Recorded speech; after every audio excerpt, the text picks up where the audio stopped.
Yung property, ang ganda oh, no? Overlooking siya na pang rest house na farm. 1,100 square meter, no? Yan. Actually, hindi ko pa nakausap talaga yung may-ari, no? Pero ano natin yan, pagkikiharapan natin para malaman natin yung detalye. Ang ganda kasi ng property, oh, tutok siya ng daan yan. Tapos ayun ito yung property, no? Hanggang doon daw, oh, no? Tapos hanggang doon daw. Pero mukhang hindi sigurado si Kuya kaya medyo ano muna, no?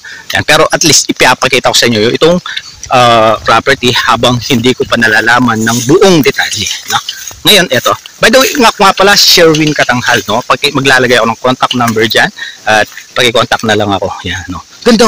Tapos may pa-slope siyang ganyan, di ba? Tapos pa ganyan. Hanggang doon. Oh.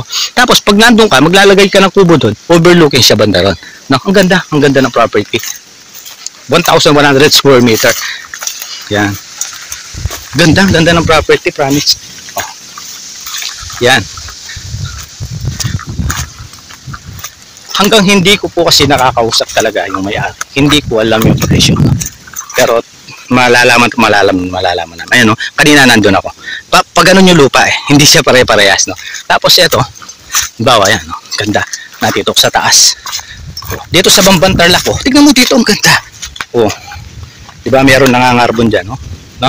Pero hindi kasali yung property na dito lang. Ayan, hanggang dito. Ito yung turo nila. Ang ganda. Oh, ang ganda niya, no? Ito, di ba? Hangahangin pa. Presko. Oh, di ba? Ganda. Ganda ng property, promise. 1,100 square meter. Dito sa Bamban. Yan. Ayan, ganda. Pa-slope pa siya.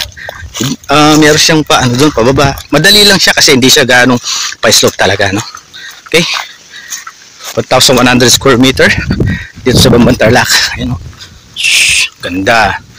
Wow. Para pa siya ng daan kung sakali, oh.